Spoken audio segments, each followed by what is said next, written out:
You're watching Eagle News America. I'm Anna Cui, coming to you from Las Vegas, Nevada. It is Sunday, March 14, 2021. Tonight, we have updates from several of our correspondents across North America. In Edmonton, Alberta, Bureau Chief Thomas Likeness. Household wealth grew during the pandemic for many Canadians. In Swarthmore, Pennsylvania, Bureau Chief Mila Simbulan. Targeted strategies by the Pennsylvania COVID-19 Vaccine Task Force and updates on COVID-19 vaccine special initiative for educators. In Atlanta, Georgia, Bureau Chief Philip Toledo. Georgia expands vaccine eligibility again. In Las Vegas, Lori Jarvina. Nevada streamlines plans for larger gatherings, increased capacity limits. In Alexandria, Virginia, Chris Gonzalez shares with us a story of communities in Maryland and Virginia coming together for a safe school reopening. For EBC Sports, Danny Sumagi reports about Caris LeVert returning to the NBA court after cancer surgery. Plus, EBC friend Jim Sewell in Pensacola, Florida shares with us some tips on how to build our own raised vegetable garden bed. March 14 is National Pie Day. EBC's Jane Kathleen Gregorio tells us a story about a home baker from Garland, Texas, transforming her grandma's pie recipe into a hot local business. And for tonight's roundtable, we'll talk about our favorite pie with our team here tonight. And if we have time, maybe we'll talk about National Potato Chips Day. Our coverage begins now. State-run media reported Myanmar's junta declared martial law over 2 townships in its largest city, Yangon, on Sunday night. The announcement, which will impose judicial martial law on Lang Tharyar and neighboring Shepthietha townships, comes after the area saw at least 15 killed in crackdowns by security forces against anti-coup protesters on Sunday. Take a look. Tia Ubre Somoye Nemi Agent Tayahu, Pomo Tiasa, Samuel Nayan Alunga, Shangon Dai Sitanajo, Taimua, Shangon Dai Sitanajo, Nemi Piti, Shangon Dai Tidaji, Line Daya Munene, Swebida Munemia Dwayne, Ocho Yene, Tia Si Saya, Seo Choye, Marshalo Anago Gentoya, Quasibo, Chiga Ubre Poma, Lea Tasakuja, and in Lighty. The mother of a young girl whose beaten body was found dumped in the Seine River in France has spoken about her pain at a rally in memory of her daughter. Je n'arrive pas à croire ce qu'il m'arrive. Son départ brutal et violent m'empêche de dormir. Je n'arrive plus à dormir.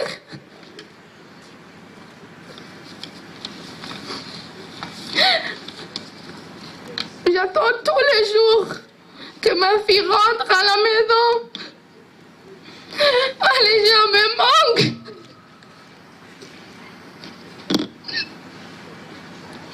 Je me sens seule. On m'a arraché une partie de moi.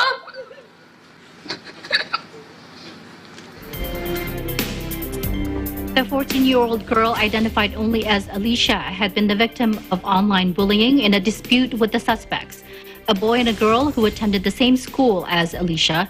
Prosecutors said a French judge charged the two with murder in the early hours of Thursday, and another judge then ordered them to be held in custody in the young offenders unit of 2 different prisons pending trial. The two, identified as T and J as minors, face up to 20 years in prison if convicted for the killing in Argenteuil in the northern outskirts of Paris. The case has caused immense shock in France as the government seeks to deal with increasing crime blamed on youth gangs that has sparked violent clashes, especially in the Paris area. Regional prosecutor Eric Corbaugh, giving a chilling description of the events, told reporters that the 2 suspects met with the victim on Monday night.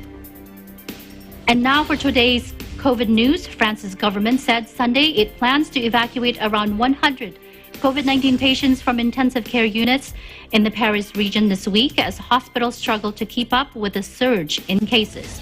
With the transfers, officials hope to avoid a new lockdown for the roughly 12 million people in and around the capital as they race to step up a vaccination drive that got off to a slow start. Government spokesman Gabriel Attal said at Orly Airport, where two patients aged 33 and 70 were airlifted to the southwestern city of Bordeaux. By the end of this week, probably around 100 patients will have been evacuated from the Île-de-France region encompassing Paris. Attal added later this week, two specially equipped trains will transfer several dozens of patients to regions that today are under less strain from the pandemic. Asked if Paris would avoid a new lockdown, Attal said, "We are doing everything we can to not have to take more difficult, more restrictive measures." In Brazil, Sao Paulo residents react favorably to the tightening of measures against COVID-19, some even saying that tougher protocols are welcome. Take a look. Então, eu sou a favor das medidas, sim, apesar de não beneficiar muitos comerciantes e muitos tipos de organizações, eu acho que é importante, sim. Eu acho que são medidas bastante pertinentes, dado o nosso cenário. Eu acredito que poderiam ter sido feitas anteriormente ou tido sido mais assertivas. Talvez o papel das entidades públicas poderia ser mais rigoroso desde o início da pandemia. E demorou para acontecer, né? Foi engraçado na coletiva, acho que a secretária de Desenvolvimento Econômico disse que agora é a verdade, né? Sobre a pandemia, sobre a necessidade de isolamento, que parece indicar que a gente ficou 1 ano e meio aí na mentira, né? Então, acho que é isso, são medidas necessárias e até suaves em face. In Norway, health officials reported 3 more cases of blood clots or brain hemorrhages in younger people who received the AstraZeneca COVID-19 jab, but said they could not yet say they were vaccine-related. The Norwegian Medicines Agency said similar incidents had been reported in other European countries. While there was no proof of a link to the vaccine, anyone under 50 who felt unwell and developed large blue patches after vaccination should seek medical attention. The World Health Organization said no causal link had been established between the vaccine and blood clotting after Denmark, Norway, and Iceland on Thursday temporarily suspended the use of the vaccine over concerns about patients developing post-jab blood clots. A number of other countries have also suspended use of vaccines from one batch. The manufacturer and Europe's medicines watchdog have meanwhile insisted that the vaccine is safe. Denmark was first to announce its suspension, although it stressed that the move was precautionary and that it has not been determined at the time being that there is a link between the vaccine and the blood clots. And now an overview of today's COVID-19 numbers. According to the Coronavirus Resource Center of Johns Hopkins University in Medicine, as of 6 p.m. Eastern Time, Sunday, March 14, 2021, the number of cases of COVID-19 reported worldwide is now more than 119,773,000. Top 3 on the list of countries with recorded cases: U.S., more than 29.4 million, Brazil, more than 11.4 million, and India, more than 11.3 million. This virus has now already claimed more than 2,651,000 lives worldwide. Again, top 3 countries with the most number of COVID-19 related deaths are U.S., more than 534,000, Brazil, more than 277,000, and Mexico, more than 194,000. Up next, updates from Alberta, Pennsylvania, and Georgia. Eagle News America continues. Stay with us.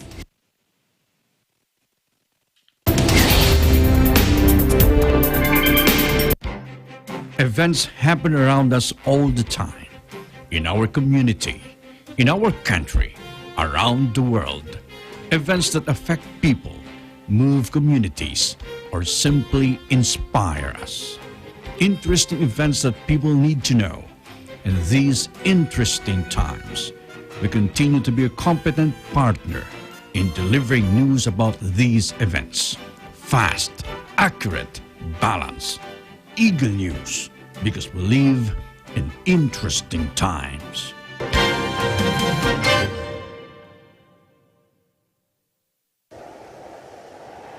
innovation, digital disruption, globalization.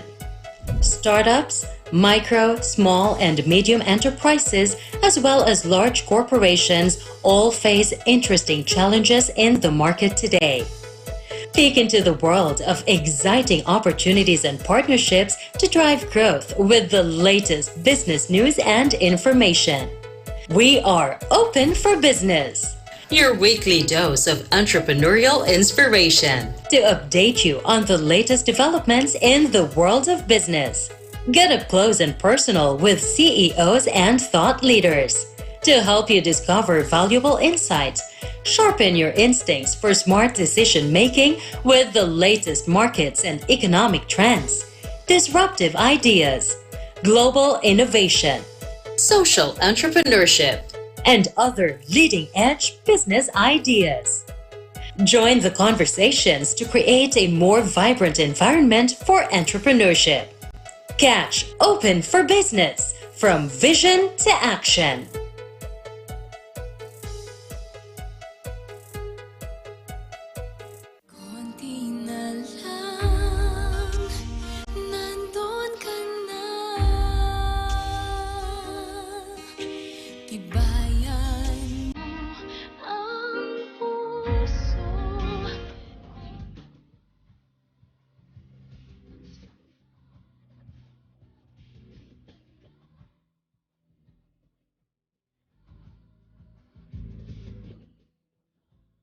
Hi, this is Princess Velasco. Enjoy your weekend with letters and music. Mag-sound trip and chill every Saturday and Sunday at 1 p.m. on Net 25. Ikaw na ang siyang magbabago sa aking buhay. Handang iwanan ang lahat.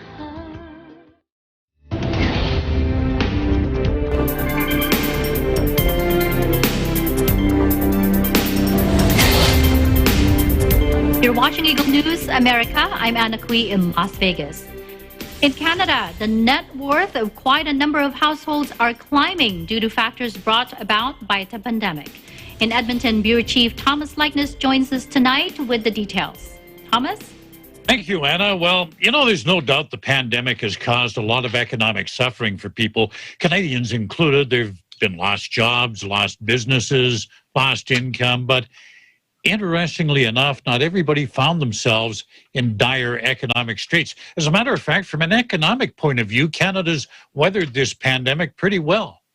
I was just reading an economic update the other day from the Royal Bank of Canada, and it says household net worth across the country climbed to record levels in 2020.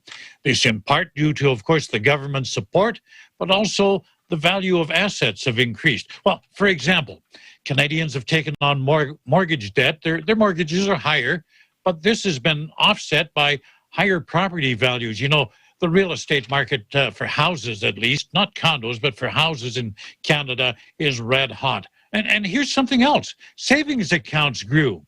Currency and deposits holdings increased by, are you sitting down?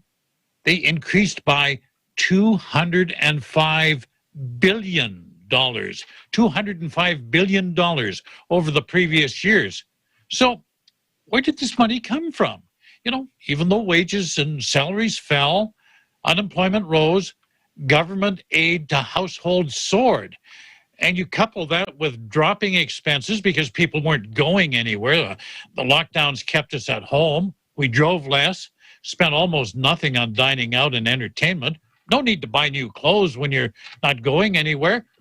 So the money went into people's piggy banks. Credit card debt declined as well because people used some of that extra money to pay down their balances.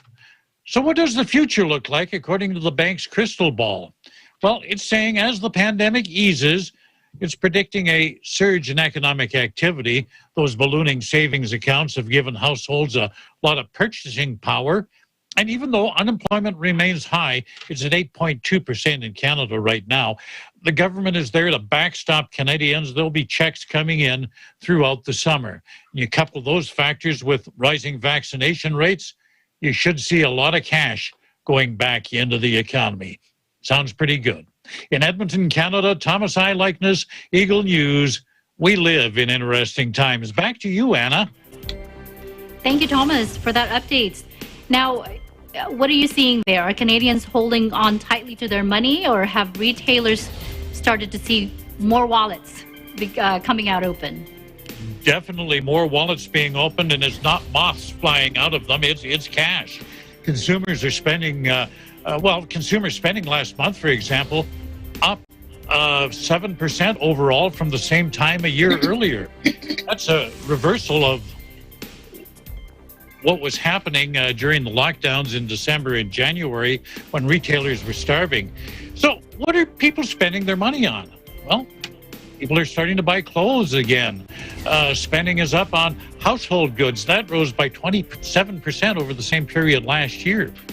Hot sellers also in specialty retailers, electronics, hobbies. That's up 22%. What people aren't spending their money on are high contact services, and what I'm talking about here is restaurants, accommodation. Those sectors remain weak, and it's going to be a while before they recover. Spending on hotels is running about 40% below last February's level. Business travel way down, and people just aren't booking vacations. Receipts from dining out down by about 18%, but grocery sales up by 19%. People are still cooking at home now. Whether that trend will continue is anyone's guess. Entertainment spending, as things open up, entertainment spending has showed some improvement, but it's still about 18% lower than the same time a year earlier. And that's not expected to improve until vaccination ramps up. The restrictions are lifted so that larger venues such as theaters and arenas can operate. Anna? Yes, thank you, Thomas. So only a matter of time before hopefully the restaurant business, as you mentioned, they're one of the hardest hit, right? So hopefully they can start seeing some more people coming out, doing some dining out. Now, you also mentioned the housing market is real good. Is there any indication interest rates are on their way up there? Not for a while, Anna. The Bank of Canada has kept its key rate at 0.25%, and these low rates are driving that surge in real estate sales. Right now, it's a seller's market. Anybody who's got a house who wants to sell it, they're going to get their price within reason. Condos not as popular though, and that's because again, people working at home, they need the extra space. You don't want to be working where you live. I'm fortunate here because our house, we've got a finished basement, so that's where I live during the day. That's where I work during the day, but I live upstairs. And, you know, the cheap money will certainly induce people to spend. I see mortgage rates right now that I've never dreamed of. Right now, you can get a mortgage at 1.74%. Just unbelievable, Anna. Wow, that's amazing. 1.7. That's great. Well, thank you, Thomas, for your updates, and we'll talk to you later in the show and when we have our roundtable discussion. Look forward to letting you know all about pies. Stay safe. Several stories tonight from Pennsylvania. Bureau Chief Myla Simbulan shares with us some of the vaccination strategies used by the state's vaccine task force and updates on a COVID-19 vaccine initiative launched especially for educators. Myla? That's right, Anna. Members of the COVID-19 vaccine task force announced another effort to complete COVID phase 1A vaccinations first, set up mass vaccination clinics with regionally supplied plans to inform allocations and vaccinate frontline workers. Here's Governor of Pennsylvania Tom Wolf. Take a look. Second, we will direct a significant portion of each week's allotment to additional special vaccine initiatives to help vaccinate targeted populations as quickly as possible.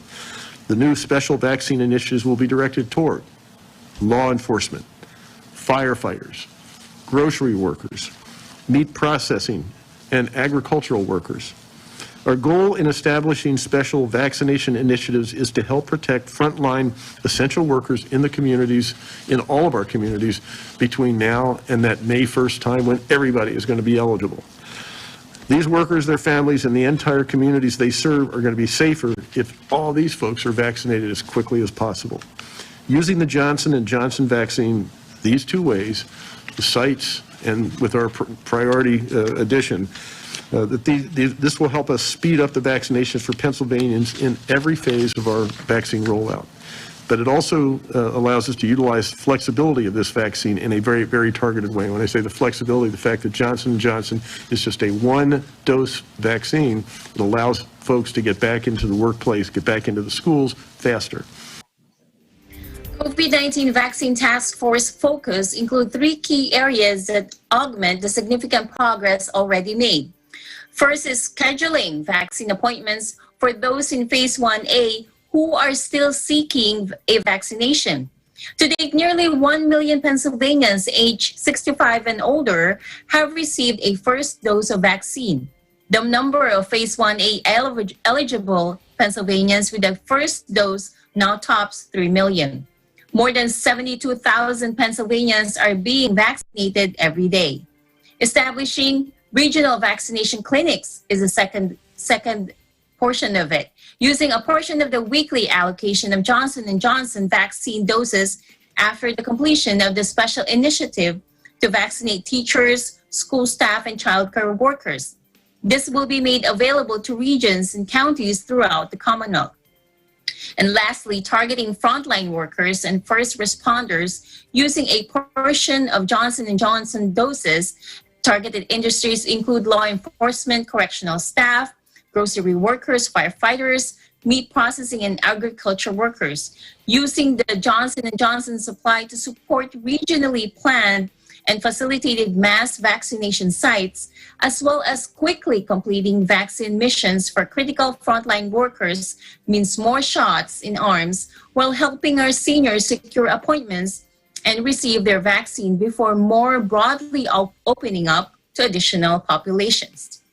Meanwhile, the Department of Education and the Pennsylvania Emergency Management Agency, or PEMA, provided an update on the special initiative to provide a single-dose Johnson & Johnson vaccine for pre-K-12 teachers, childcare workers, and other school staff. Here's PEMA Director Randy Padfield. Take a look.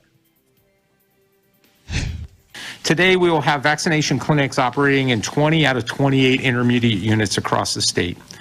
The remaining sites will be standing up over the weekend, all in an effort to vaccinate educators and support staff from kindergarten through the 3rd grade level. These sites will operate anywhere from 1 day up to 9 days, depending on the numbers of individuals who qualified in each IU for the first phase of vaccinations and indicated they would like to receive their vaccination through this special initiative. As of the close of the clinics yesterday, over 6,500 individuals have been vaccinated through this program thus far. Standing up an operation of this scale in such a short amount of time takes tremendous collaboration across multiple agencies and very deliberate planning. Pre-K to 12 public and non-public school staff across Pennsylvania will be provided an opportunity to be vaccinated, with educators and school staff working with elementary education students, students with disabilities, and English learners being the first eligible to register. The Pennsylvania National Guard and AMI Expeditionary Healthcare, a health organization contracted by PEMA for planning and staffing assistance at Commonwealth-established vaccine sites, will direct operations and administer doses of these sites. Right now, Anna, here in Swarthmore, it's 45 degrees Fahrenheit or 7 degrees Celsius with clear skies. In Swarthmore, Pennsylvania, Milo Simbul and Eagle News, we live in interesting times. Back to you, Anna. Thank you, Myla, for your update. It's great that the vaccine rollout is really advancing there in Pennsylvania. Now, one of the concerns is, people are not aware if there's a charge to the vaccine, the cost. What can you tell us about there, Myla? So, Anna, if you have insurance, of course, and there are different coverage types, of course, in your insurance. You're not supposed to pay anything for the vaccine. That includes a copay, a co-insurance, or deductible. If you need information on what those are, there's a different conversation. But you probably heard that. If you have medical insurance, you probably heard about copay, co-insurance, and deductibles. And whether your provider is in network or out of network, you're not supposed to pay anything. So the different types of coverages are if you have a major medical health insurance or individual market health insurance. And if your insurance through your employer, and that includes COBRA, and if you're under Medicare and Medicare Advantage, medical assistance through fee-for-service and managed care organizations. Here in Pennsylvania, we have what we call CHIP, or Children's Health Insurance Program. Pennsylvania employees also have what we call PEBTF. So those are the different type of coverages or insurance that you're not supposed to pay anything. Anna? Well, thank you, Myla, for your update. You stay safe there, and we'll talk to you a little bit in the show, have our roundtable discussion. Thanks, Anna. Thank you, Myla. Now, still to come, stories from Atlanta, Georgia, Las Vegas, Nevada, and Alexandria, Virginia. This is Eagle News America. Stay with us.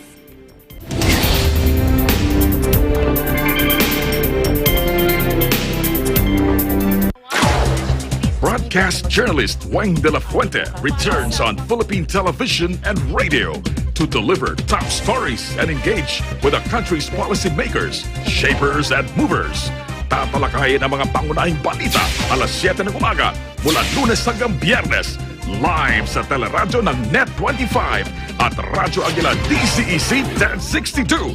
Kasama si Wayne De La Fuente sa Balitalakayan.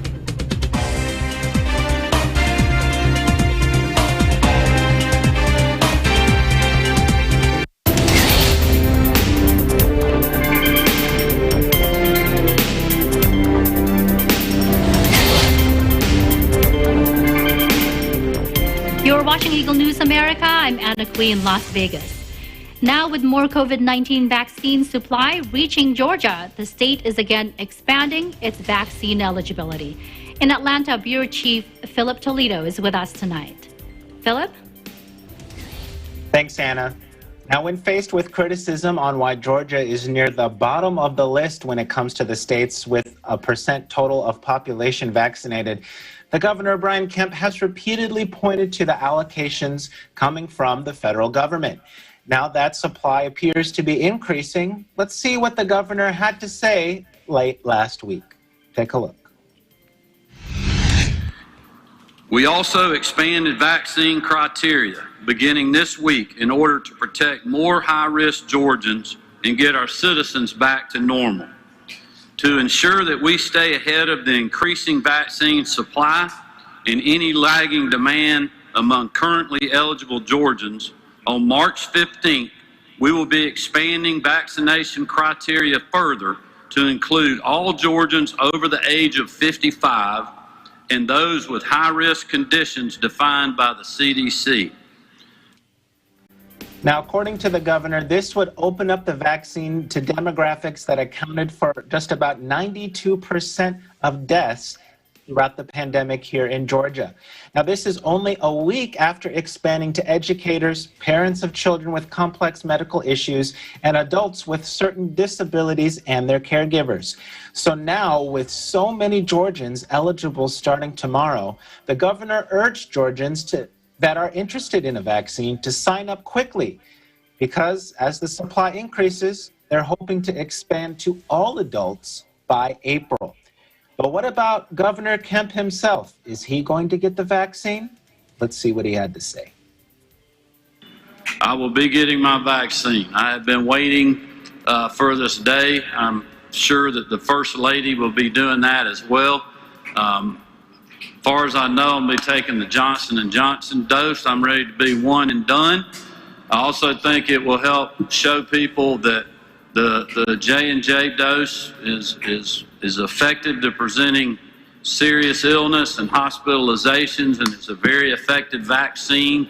So I hope that that will help with messaging and give my fellow Georgians further confidence in the process. You know, when exactly I'm going to do that, we're still working through that. But I'm looking forward to that day and grateful to be eligible like the others that are in our state. As of today, 2.7 million vaccine doses have been administered in the state, with a little over 1 million being those that are fully vaccinated after both doses. New cases and deaths continue a downward trend, and today the state did not report any new deaths related to COVID-19. Right now, Georgia is sitting at just over 835,000 cases in the roughly a year of a pandemic and just under 16,000 deaths. In Atlanta, Georgia, Philip Toledo, Eagle News. We live in interesting times. Back to you, Anna. Thank you, Philip, for your update. You know, the expanded criteria seems pretty broad. Can you tell us a little bit more about who's eligible? Yes, Anna. So, you know, just to recap, as of today, who's eligible is anybody over the age of 65, healthcare workers, first responders, and then, like I mentioned in the report, educators, parents of children with complex medical issues, and you know, kind of so forth.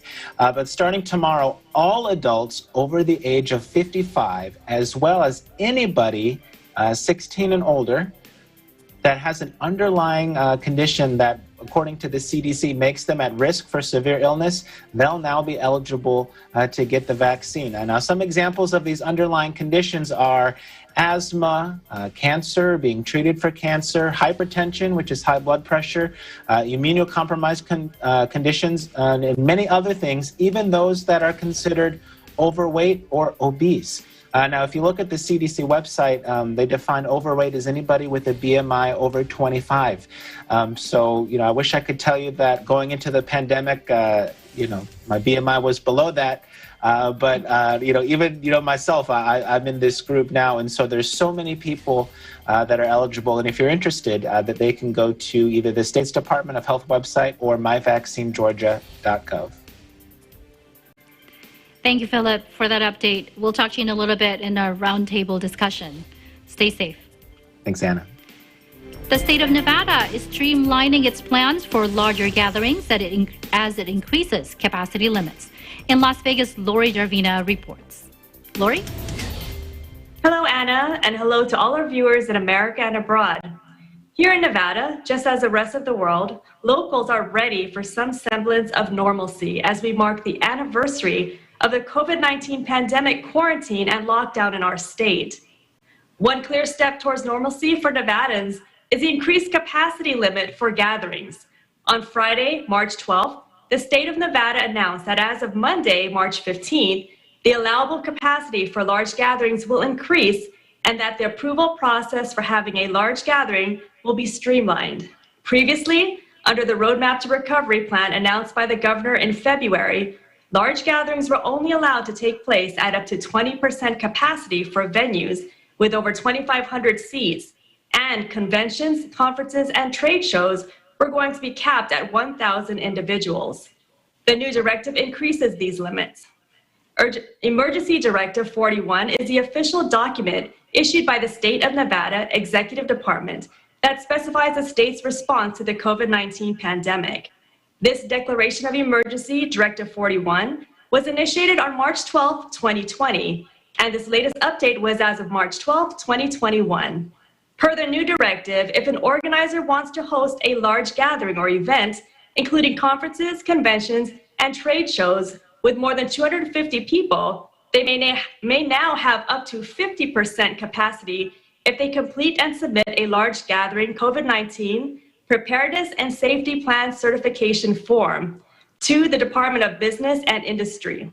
However, the baseline standard for gatherings and events will remain at 250 people, or 50%, whichever is less, starting on March 15, 2021. Other components of the Roadmap to Recovery plan remain on schedule, with establishments currently operating at 35% capacity, moving to 50% capacity on March 15th. Those places include food and beverages establishments, gyms, fitness studios, yoga studios, dance studios, gaming, arcades, racetracks, bowling, mini golf, pool halls, billiard rooms, amusement parks, and other similar activities. Those businesses will join other establishments currently operating at 50% capacity beginning Monday. But as for large gatherings, This new streamlined process for submission and approval will continue until local control is officially transitioned to a county, May 1st at the earliest. In Las Vegas, Nevada, Lori Jarvina, Eagle News. We live in interesting times. Back to you, Anna. Thank you, Lori, for your update. Now, what's the most recent establishment have you visited, and how did you feel? Well, Anna, it has been a year since we've started the state lockdown and quarantine. So I must say that I finally saw a friend who I haven't seen for a year, and we went to Korean barbecue. And actually, we both had our vaccines already, so we felt safe in that respect. But also the restaurant itself was, the manager came out and he checked our temperatures. And then he also, directed us to go ahead and use hand sanitizer. So, and because it's Korean barbecue, the ventilation was excellent. And it was a pretty new establishment. So, I like to try to help local restaurants. And so this one, having just opened a few months ago in the middle of pandemic, they were actually doing well. The manager did take the time to talk to us, but I felt like, we could survive this. Like, we can get there and we can kind of be normal eventually soon. Anna? Yes. Well, thank you, Lori. I'm sure you enjoyed that Korean barbecue. And we'll talk about your favorite pie later on and when we have our roundtable discussion. Looking forward to it. Thank you. Schools in Maryland and Virginia are gearing up for its safe reopening in the coming days. To help prepare classrooms and welcoming the students to in-person learning again, care packages have been gifted to several schools in the two states. In Alexandria, Chris Gonzalez with the story. Chris?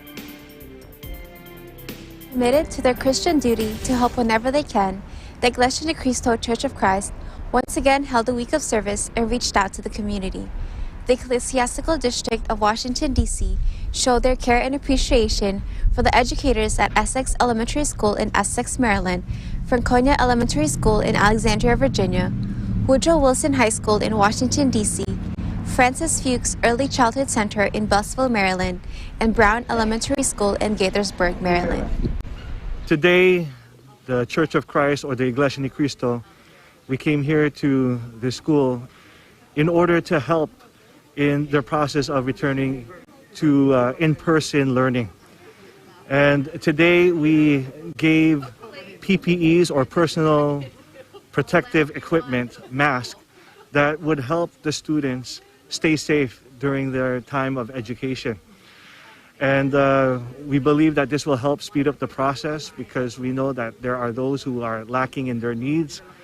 And through what we were able to supply, would be able to help the students in some way to always stay safe during this time of pandemic. It's such a wonderful surprise to be met with kindness when you're, even when you're not anticipating it. So it's just one of thanks, appreciation. I know that, myself, my staff, and of course the students and our families will really benefit from and appreciate this. So I thank you.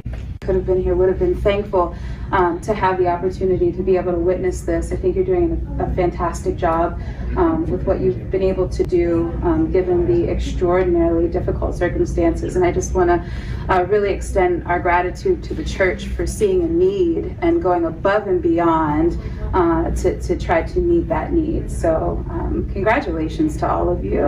And I think that this will go to great use. I think it's vital because everyone should help each other. Everybody's going through the same trials and problems, and we're only going to make it through this when we help each other. And we have each other in the communities to edify one another, both with material things if we can provide that. That's what the Bible teaches. We have the capacity to do so. We should help our fellow man. And today we did that because our brethren in the church in Baltimore stepped up and united with the church administration and filled us with joy to be able to have a part of this activity. We're very happy to work with Church of Christ to assist the families of the children who attend this school. So it's very important that we can provide for them and help them through this period of stress and anxiety. But I think with the generosity, both in spirit and the generosity in goods, physical goods are important for those families. Gaithersburg is a community where there is a great generosity, and a lot of it comes from faith communities like the Church of Christ here. So we're very delighted and happy and grateful for these opportunities to work in partnership to take care of our families and our residents. As this pandemic continues to alter the way we go about our day-to-day lives, the Iglesia Ni Cristo or Church of Christ remains unceasing in their aid to humanity activities worldwide. For the Church of Christ members, obeying Christ's command to love their fellow men means to do good and to respond in love and concrete action, especially in a time when people need it most. In Alexandria, Virginia, Chris Gonzalez, Eagle News, we live in interesting times. Thank you, Chris, for that heartwarming story. Up next, EBC Sports, plus a story about a home baker turning her grandma's recipe into a hot local business. And for tonight's roundtable, our favorite piece of pie. Eagle News.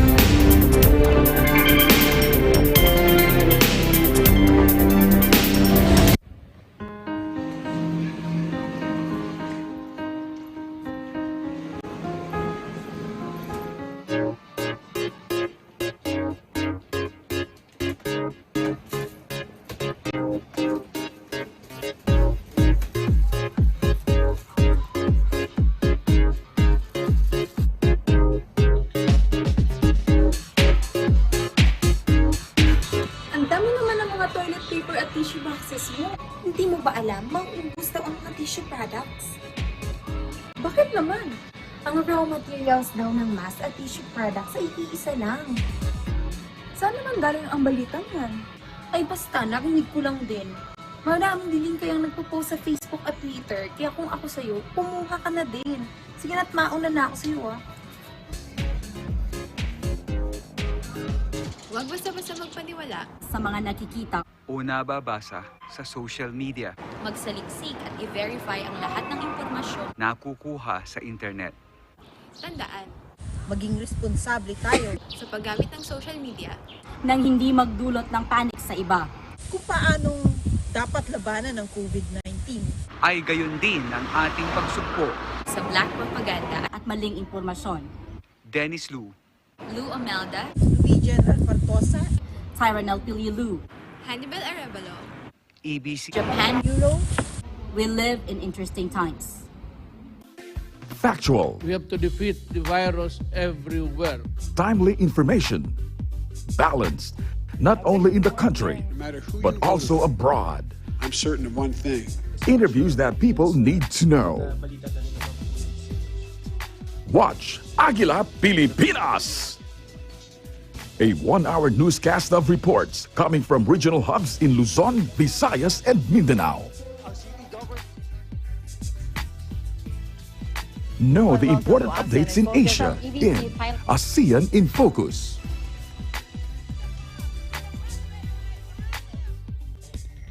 Track the latest stories in the provinces in Aguila Provincia.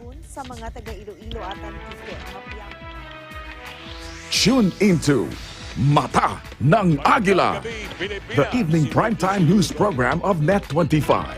Balanced and objective, Mata ng Agila covers national and international issues, tackles news on business, health, science and technology, entertainment, sports and human interest features, and current events.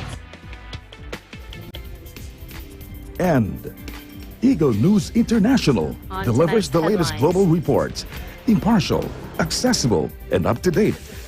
It brings to fore EBC's rich international scope and access to valuable information streams.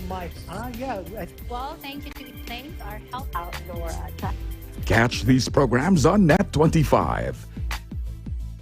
You can also watch our news programs through eaglenews.ph and Eagle News Facebook page and YouTube channel.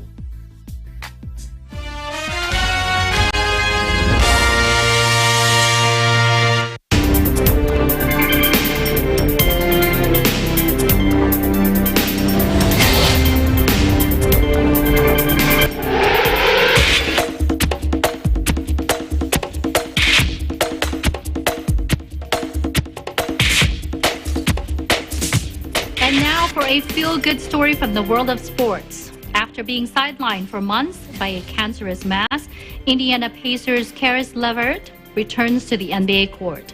What made his debut with the Pacers even better? They won the game. Here's Tenny Sumagi with the story. Caris LeVert called the James Harden blockbuster trade deal that the Brooklyn Nets made a blessing in disguise. LeVert, who was part of the deal, was then traded to Indiana from the Houston Rockets in exchange for Victor Oladipo. The Pacers' medical team then found a small cancerous mass in his left kidney. LeVert underwent surgery on January 26 and returned to the court in Saturday's win against the red-hot Phoenix Suns. A month and a half ago, 2 months ago, I don't even know if I knew I was even going to be out here, especially this soon, just with everything that happened. So it's definitely a level of, gratefulness and just happy to be on the court, man. For me, continued, conditioning, getting more back in game shape. You can run as much as you want. You can ride the bike as much as you want. But playing in an NBA game is way different than any type of conditioning you're going to do off the court. So I think the more games I play in, the better that'll get. And, my teammates they'll be here all, every step of the way. The guys were encouraging him, and, when he entered the locker room last, the guys clapping for him. So absolutely he energized our team. And his character level is so high. He's such a good person. He's been a great teammate throughout this entire time that he's been out. So our guys were very happy to have him back out there on the court. LeVert finished with 13 points in 27 minutes, but his presence gave an inspiration to his teammates. He's going to bring a big dynamic to our offense. He's another option out there. And when he's aggressive, and we were all telling the first quarter he was a little like trying to get guys going, but we told him, nah, man, we need you to go out there and score, be yourself. He opens up the floor for everybody when he's out there being aggressive. So, it's his first game. Obviously he had to get that first wind out of him. But, I think down the stretch he'll continue to be great for the team. Caris is just a huge addition. We've just have another ball handler out there. I think it takes some pressure off of Malcolm, and he's able to create for himself and also create for others. So just having him out there is huge. You saw the impact he had out there. I knew he was a little rusty, so he didn't shoot it great, but just having him out there, it was awesome to see. We're all so happy for him, and it's great to get a win here against a really good team. We'll have more stories and highlights on the Pacers and the rest of the NBA here on Eagle News. In New York, Tenny Sumagi, Eagle News. We live in interesting times.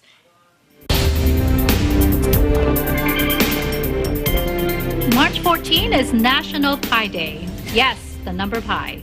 Tonight, however, we will not be talking about this mathematical constant, but instead, we will join Bureau Chief Kathleen Gregorio in Texas. She will introduce us to this baker in Garland who transformed her grandma's pie recipe into something locals couldn't get enough of. Take a look.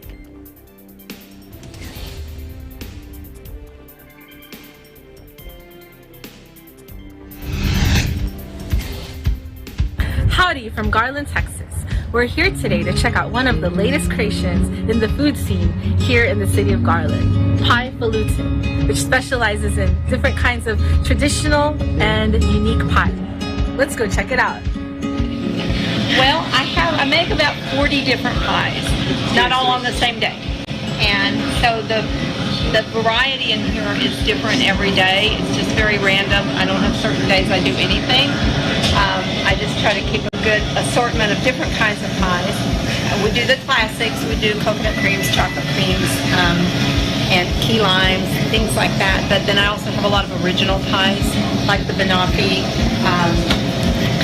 chocolate espresso pecan, strawberry buttermilk. We bake in glass pie plates. So if you order a whole pie from us, it comes to you in a glass pie plate. So it looks like you made it in the kitchen. Then if you return the pie plate at some point, you get a half-price slice of pie in the shop. or $2 off your next pie order. We serve slices in the shop. We take pre-orders for whole pies. And we also do pie flights where you can choose 3 little bit smaller slices.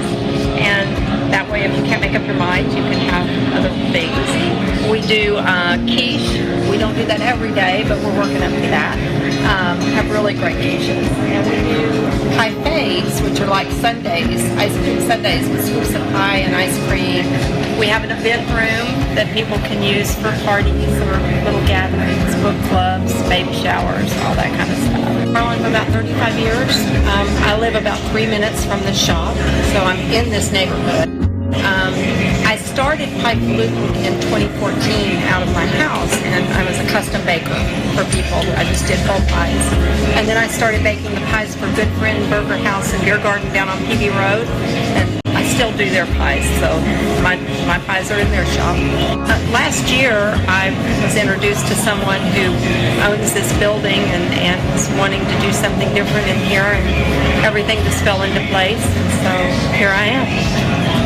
The neighborhood was immediately supportive, and they've continued to be so, and they do my social media for me, so they post things almost every day and let other people know. And then Garland Foodies is another group. You're familiar with them probably on Facebook, and they have been so helpful. They go out and scout out all the new places and try them out and let everybody else know. So there's a lot of new restaurants and food places opening in Garland. I grew up in Garland, and I learned about this place actually from one of my school moms, because she was a coworker of Tracy's before she opened up her shop. And then I joined a Garland Foodies group, and so that prompted me to come finally try it because it's right down the street, and I definitely recommend this place. We're about to try the quiche. How is it? Delicious. What do you like about this place versus other places you've been to? I like supporting local and people who take time to work on their craft like she does. The downtown area is booming, and we're not downtown, but we're close enough. So there's a lot more going on in Garland than there's, I think, ever been before. And now we're getting more people from outside the city too that are coming in. So we've just gotten progressively busier, and it's been, we have very loyal customers and lots of new ones every week. So I'm very pleased with it. It's been great. We've had a lot of support from the city and from the neighborhood. Reporting from Garland, Texas, this is Jane Kathleen Gregorio. Eagle News. We live in interesting times. Thank you, Kathleen, for, boy, all of those pies look so delicious. Now, one way to celebrate National Pie Day is, of course, for us to have our own piece of pie. So let's find out from our team here tonight, what is their favorite? Let's start with Thomas. Thomas, I hear you have a piece of pie every day? I do. I like to have a piece of pie with my dessert for lunch.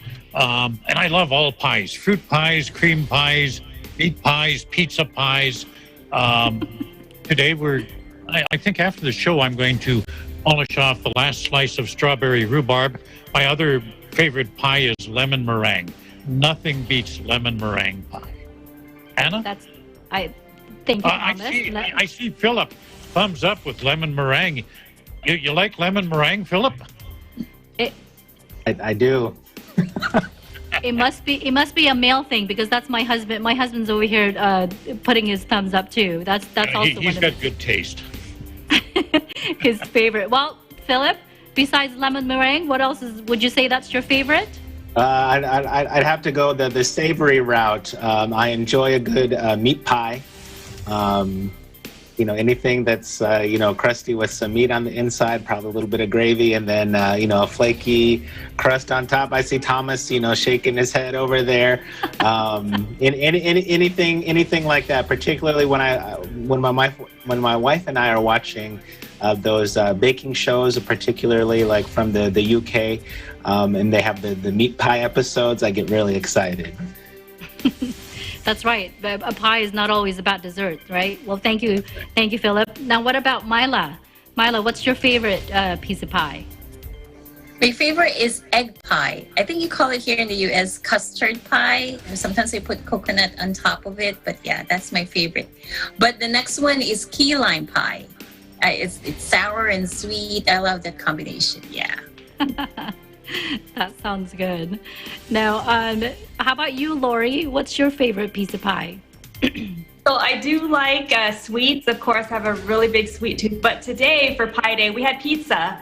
And the kids will never say no to pizza. So we had a supreme with meat and everything. But I also got a margarita pizza, which I like. So that's how we did Pie Day today. That sounds good. Actually, yes. Some pizza places, usually they'll have a special, right? When it's National Pie Day. Well, team, today is also National Potato Chips Day. And some say potato chips is America's #1 snack. So let's go back around the table and tell us which bag you can't put down of potato chips. Thomas, we'll start with you again. I like barbecue chips. That would be my favorite. But my second choice is just the ordinary plain potato chip with lots of salt. But real quick, though, what's the oddest thing that you've eaten your potato chips with? And they sell them up here in Canada. I know Mike Hudson loves them. Ketchup chips. It's I don't know. That just doesn't seem right. There's something wrong with that. But that's the weirdest type of chip I've had. Thank you, Thomas. Now, what about you, Philip? What's your favorite bag of potato chips, and what's the weirdest thing that you've eaten with it? Anything kettle cooked. I love kettle chips. It doesn't matter what flavor. If it's kettle cooked, I'm all for it. And probably the weirdest, I don't know, I wouldn't say it's weird. I think it's a good mix of sweet and salty, but ice cream. It's kind of similar. If you know anybody that dips their fries into ice cream, sometimes you don't have fries, you have chips. Which are fries. I can see that because I do dip my fries in hot fudge sundae. So I can see how that works out. Now, what about you, Mila? Favorite potato chip, and what's the weirdest thing you've eaten it with? So I'm not really a fan of potato chips, but lately I've tried, I don't know if you've tried it, potato chips with salted egg. And it's really good. You can buy it now here in the grocery stores. I see it now, even at the warehouse store I usually go to. I found those, yeah, and they're really good. So I guess I don't know if that's also a weird combination for potato chips, but yeah. With salted egg, I would say that's a little different. Now, Lori, real quick, your favorite potato chips, and what's the weirdest thing you've eaten it with? So salt and pepper chips or salt and vinegar chips. And my husband loves the Cheetos, the hot Cheetos. I don't know, is that considered potato chips? Nothing weird, but I have tried the one that Mila talked about, the salted egg one. It's good too. Oh, there's an actual flavor. I thought she meant like the actual salted egg with potato chips. There's that flavor. Well, I like my potato chips just plain with Tabasco sauce. The green one. Has to be the green one. Well, thank you, team, for sharing with us your favorite piece of pie and your favorite potato chips. And as always, we can't end our show without remembering to thank our frontliners, first responders, and essential workers. Team, let's give them a much-deserved round of applause. We appreciate each and every one of you. That is today's Eagle News America. Thank you so much for joining us. I'm Anna Cui, and we live in interesting times.